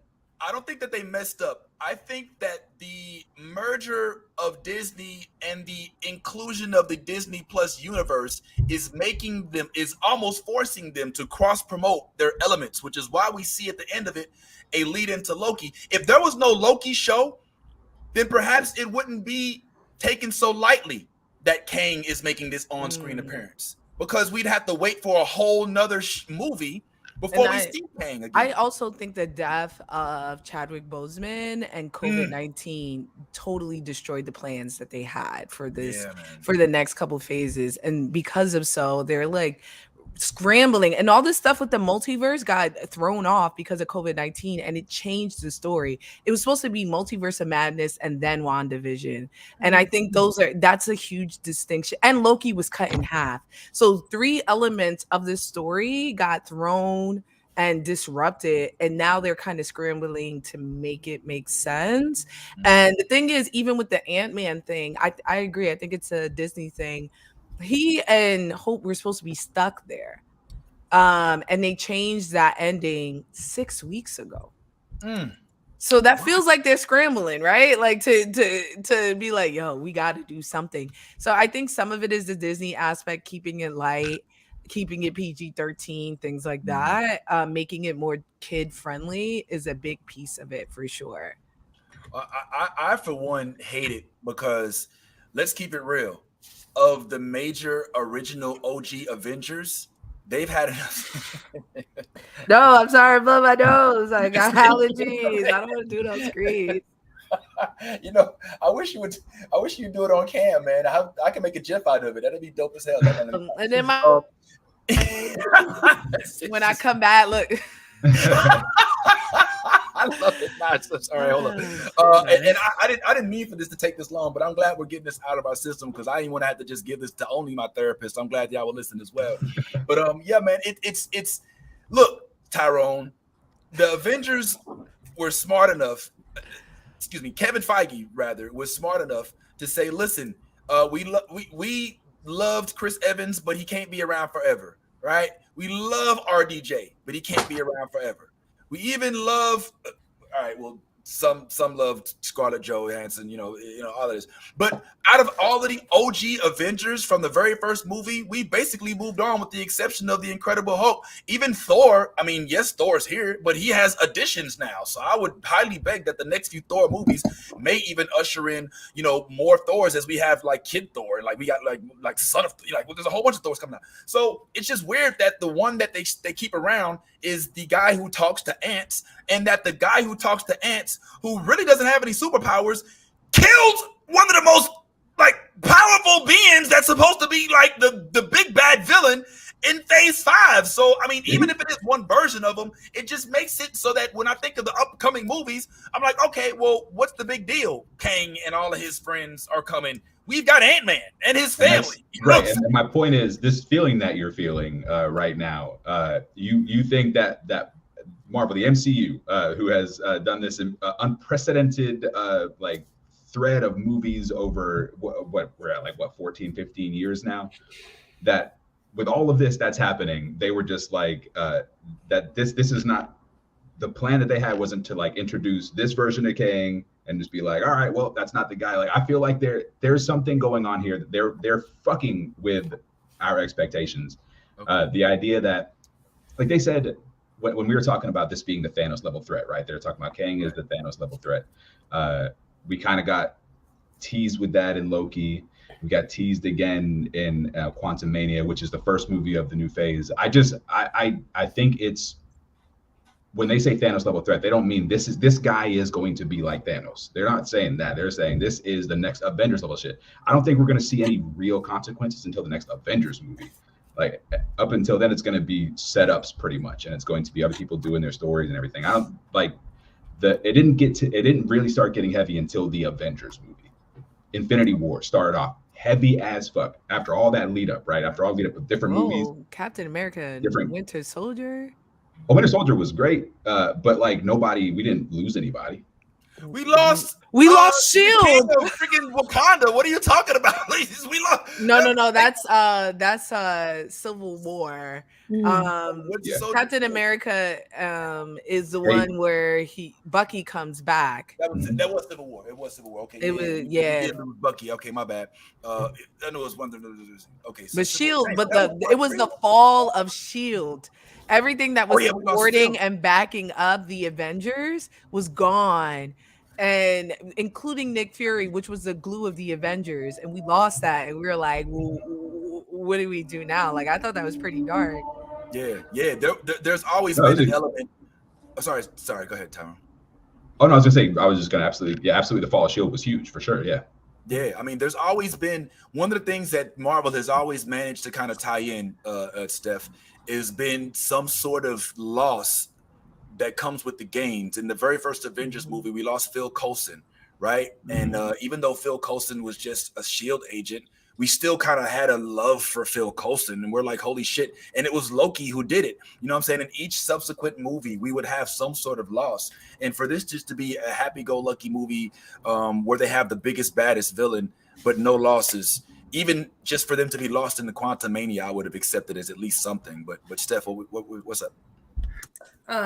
It just feels like, so Tyrone, what you're saying is Marvel is our usually very thoughtful boyfriend who for the last 2 weeks has been acting like he forgot our birthday, but what we don't know is he's actually going to propose in Aruba surrounded by our family and friends. That's what's happening right now. That's what he's saying. Why didn't I just say that in the first place?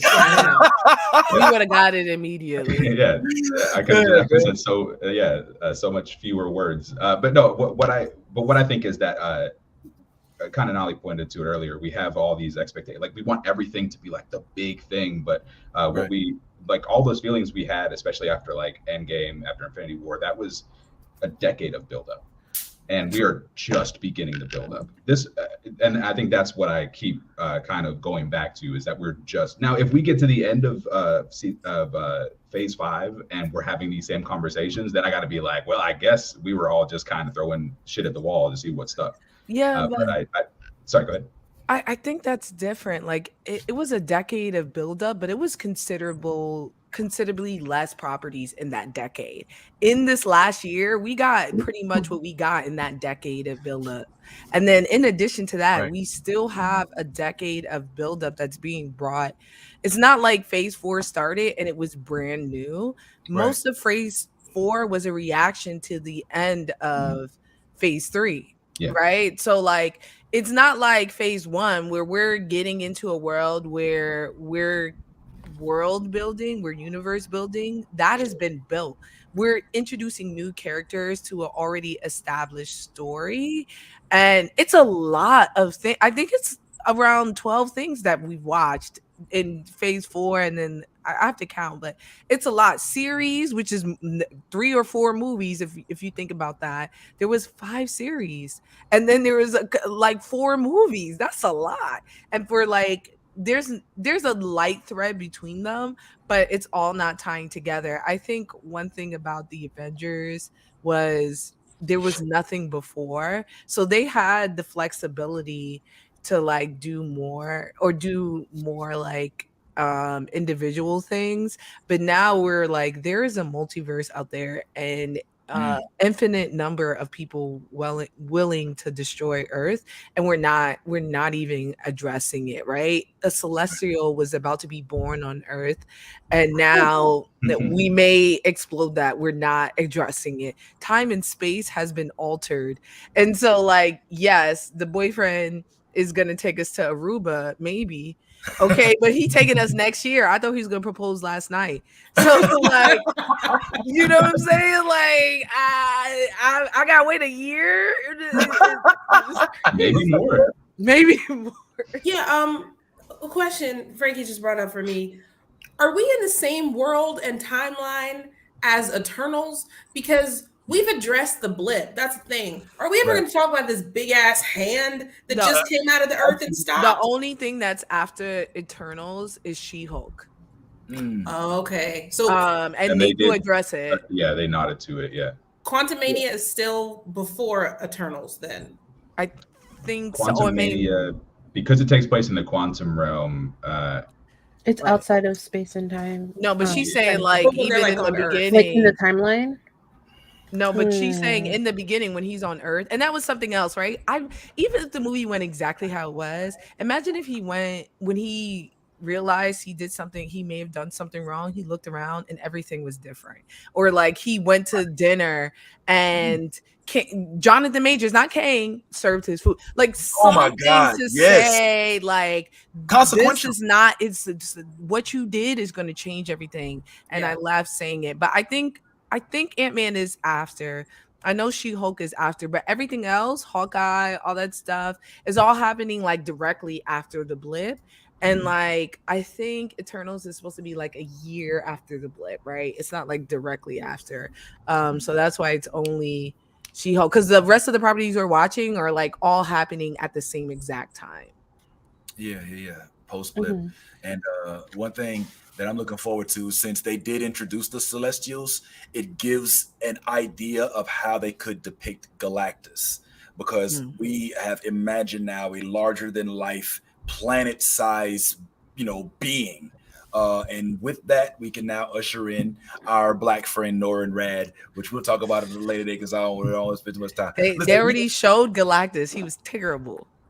They did. Well, hold on. You talk about like Fantastic Four 2. He was in it, voiced by Lawrence Fishburne. He was garbage. They showed Silver Surfer. Did they show Galactus? He leaves. Silver Surfer leaves multiple times to talk to Galactus. He leaves Earth and he talks to him, and Galactus is just a black blob. Right. So they didn't really show his Oakleys. You know what I'm saying? It didn't show, It didn't, show his vastness. We were introduced to him, but I still he kind of is giving me more Thanos-y vibe than even like Kang right now. You know what I'm saying? Because he's still looming in the darkness, a larger than life villainous type figure that we still have yet to really see truly how evil he is. I mean, they could have even gone into him when they did GOTG3 with Eros. That's a whole other world that he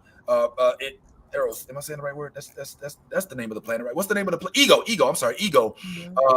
Being the planet. Like there's interactions with them as well. But we got to move on because we got to talk Last of Us real quick. Just in case we did not. I was going to kind of tease and do a little game and see which of these upcoming projects we're all looking forward to most, but we will discuss on a later date as our time is running thin. But here are a few items that we will definitely be discussing in the weeks to come. Not limited to, but of these projects, just shout out whichever one, guys, since I don't have time to do this individually. Which of these do you think you're looking forward to the most? All right, Shazam, Moon Girl, which already dropped and is dope, by the way. And whoever wrote Moon Girl, the dialect is ridiculous. Like it's so classically hood, but not hood. You know what I'm saying? I shouldn't say hood. It's so classically cultural. You know what I'm saying? The vernacular that they use is dope. Anybody looking forward to Guardians of the Galaxy 3? Me? Only one? Yes, I am. I'm looking forward to it. I'm gonna tell you why, because I think that they're gonna go where Ant-Man didn't go. There will be losses. Set yourself up for failure. Oh, there are gonna be losses. Yeah. I think it's darker. Yeah. Especially because people are so loud about not wanting to be in MCU anymore, so we can only guess. Bye, Drax. Yeah. You said Drax is out. All right. What's his name is out too. Rocket, maybe, I don't know. I don't want to spoil because I don't know, but the speculation is that these folks won't make it. But yeah, it looks like they would be smart to start to bring this franchise possibly to a close. Looking very much forward to seeing old boy from Cobra Kai in Blue Beetle. It's about time. I think we got a Latino representative on the screen that's actually going to, since they canceled Batman, Batgirl or whatever. So looking forward to that. Not necessarily. I'm I'm still on the fence about the Mario Brothers movie. I know everybody's looking forward to it, but it's animated. You know what I'm saying? I mean, that's cool. But Chris Pratt is voicing is voicing Mario, so I don't know how that's gonna go. And Shazam, I was particularly curious, real quick, just briefly, Frankie, about your level of excitement for the upcoming Shazam movie. I think Shazam's gonna be. No, just put you on the spot. You know, I got worried about Shazam when he didn't show up in Black Adam. I think it's gonna be fun. I think I'm gonna feel the same way I feel about Ant-Man for it. Like, I think I'm gonna have a good time. I think I'm gonna laugh. I don't think it's gonna be the Batman. Like, I don't think we're getting that level of fire anymore. But I am very excited about Blue Beetle. I think that's gonna be incredible. That actor from Cobra Kai is really, really good. Yeah, Miguel. yes. I don't know his real name. I think it's like Social. No, or like it's something with an X. But yeah, I think Blue Beetle is gonna be really, really, really good. So I can't wait. Oh man, me too, man. I'm looking forward. And to the Flash, you guys didn't put the Flash on there. I know Ezra ain't shit, but damn, that movie gonna be fire. Lo, me and you, same page. Everybody else, not as much. Everybody says that when that movie dropped. Even with J.K. Rowling, we was all anti J.K. Rowling 3 weeks ago. I turned down a job because everybody was talking about how much they hated J.K. Rowling. And then since that movie dropped, I've seen nothing but Slytherin, like about the game, about the Hogwarts game. Don't worry, I didn't lose a bag. I just suggested something else. But I felt them. Like, if another community is telling me don't support something, I'm not going to push it up.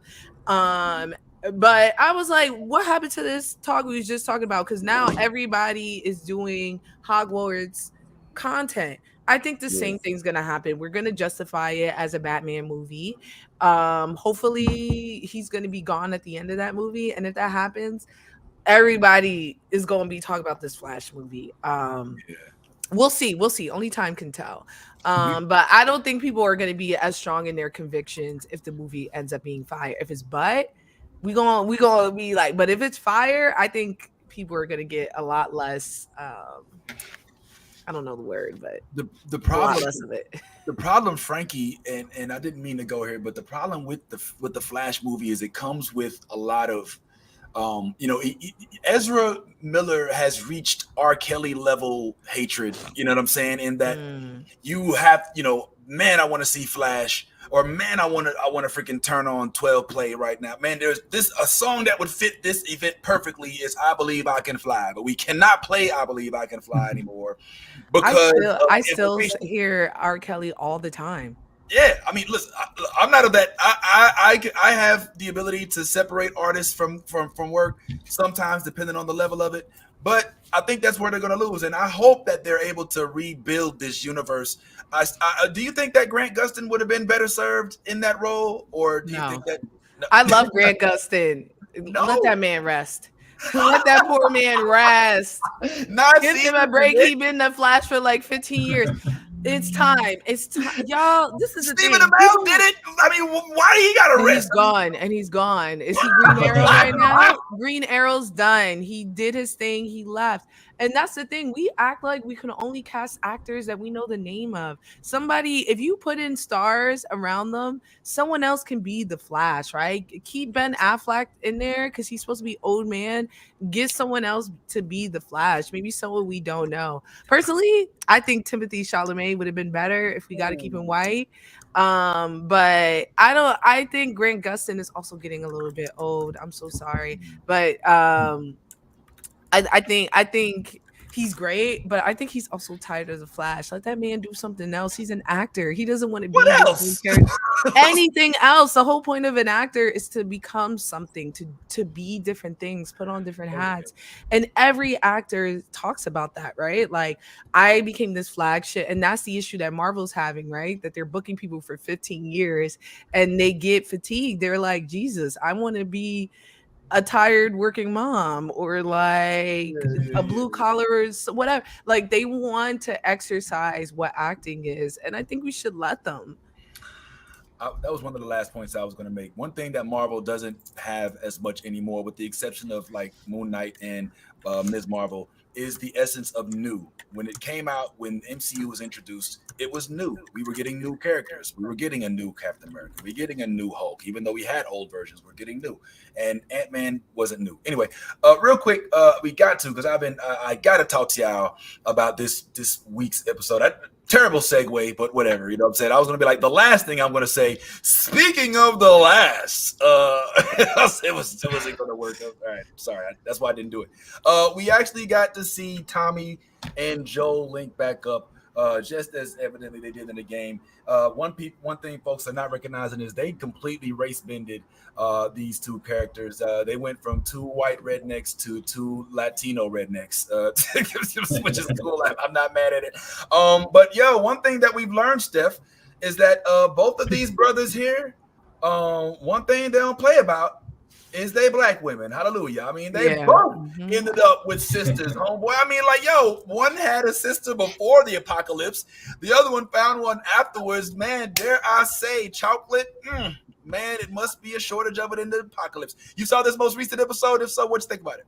Yeah, maybe because I live in New York, most Latino men can't get enough of us, so that's not new to me. When people were saying that, I was like, duh, like all Latin men love black women. That's their thing. That's how we all got here.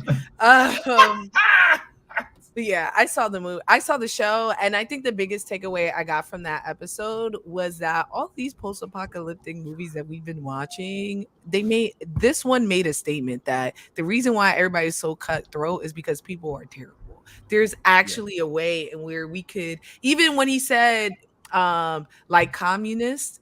And Tara, I'm gonna call her Tara because that's always Tara. Right. Tara was like, yeah, we're communists. Like what yes, that's fine. And it's like we're so caught up on how things look even after society collapses is the most depressing shit I've ever heard. But that's the show, right? It's depressing, it's highlighting humanity. I love what they're doing right now. I love and I also felt sad for Joel because Joel defines himself by protecting Tommy and other people, and like the first person he protects dies, sorry, spoiler, and then his whole mission is on Tommy and saving Tommy, and Tommy's doing all right, and on top of that, Tommy cut him out his life to do all right. He was like, I don't need you, and that has to really hurt, man. It made me feel so bad. I know it was the right thing probably for Tommy to do, but damn. Yeah, I low-key felt a little bad. Steph, what did you think about the episode? I wanted to fight Joel when he told what is that? Her real name is Bella. What's her name? And I forget. Oh, Ellie. Ellie, thank you. I don't even know if Bella's her real name. I might have made that up. It isn't. When he told Ellie, like, yeah, I'm not your dad. Leave me alone and bye. Like, clearly you have feelings for this little girl. You care about her. I actually did tear up when he was like, all right, I'm gonna give you a choice. You can think about. She was like, let's go. And go. I was like, because she loves you and you're her dad. And it's not looking good right now. Not at all. So it'll be interesting to see how they pull through this. Because as we all know, as everyone knows, I did not play the game, so I assume he's going to survive, but I don't know how.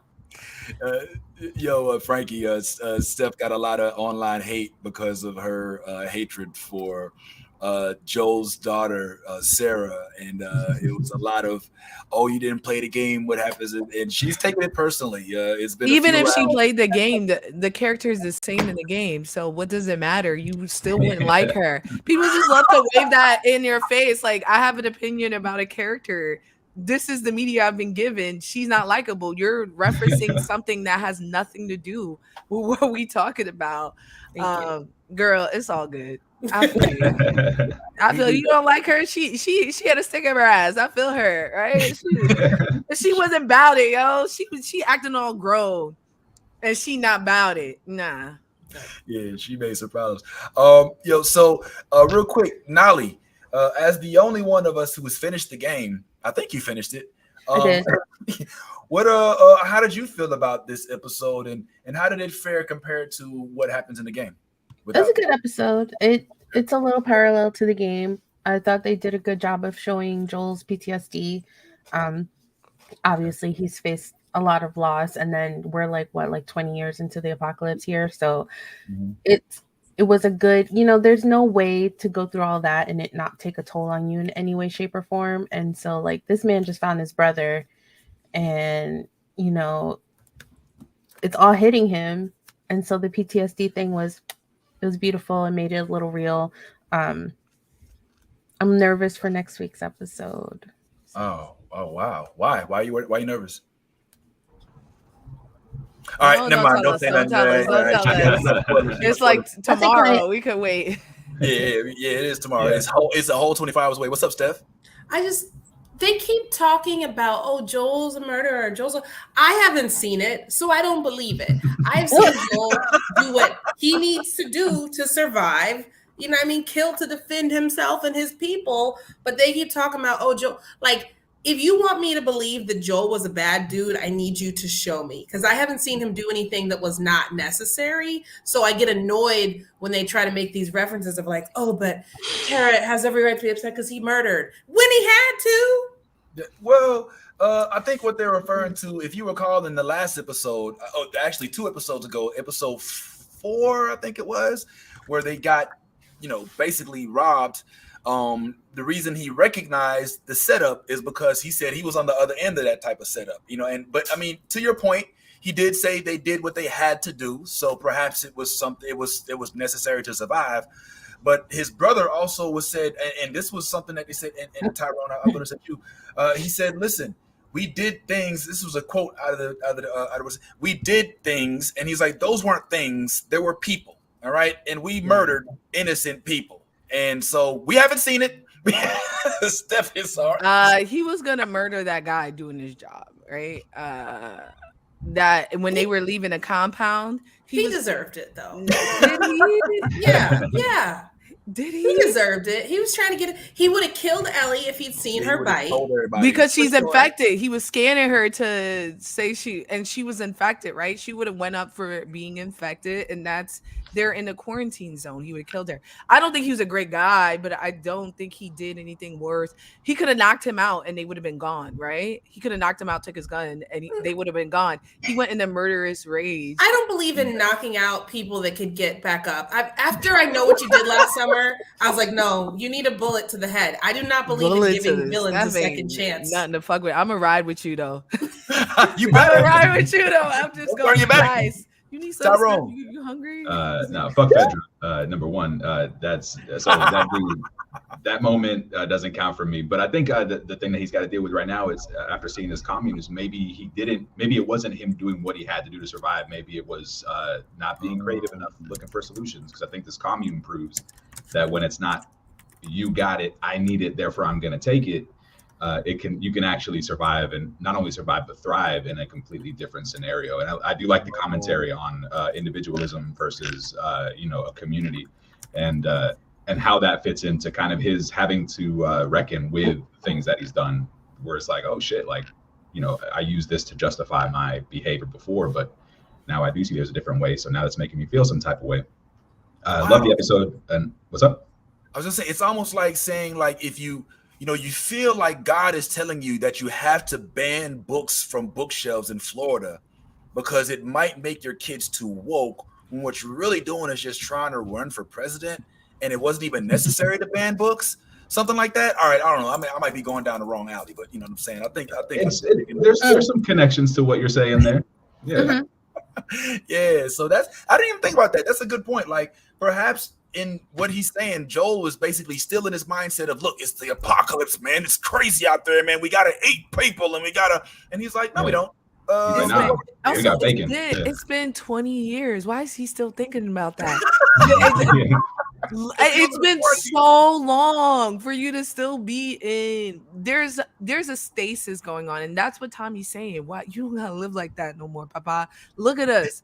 There are multiple civilizations, and yeah, some are run by Nazis, but even then, he met yes. Bill. Oh, and he saw him sustaining himself and never once thought to join. Wow, that is well because he wasn't likes having that shit. He likes that shit. He said, "Ooh, I need to." Some people need to rough it. He needs to be roughing it. Look. We, Frankie, I don't know how much time you got, but we have a little bit more time. We got to end this personal version. Maybe get a snack or something, because I know for some reason some people got to eat every day. But I got to wrap this one up so we can go ahead and repeat it. So real quick, just for this particular broadcast, for everybody who's watching, appreciate y'all for hanging out. Don't go too far. We will go ahead and go live on our YouTube, on our Twitch, and on our Twitter after this to do a little bit more after show, because I still want to find out more about what we thought about this last episode. But thanks for this particular portion, for Frankie for coming up, the fashionado, the oh so delightful and yet so knowledgeable to folks like us who don't necessarily read every single comic, but she has time to give us the so thanks. Don't go too far. And for everybody else, make sure you be your authentic self. If you're not being yourself, then you be faking. If you're not yourself, make sure it's too late. Oh my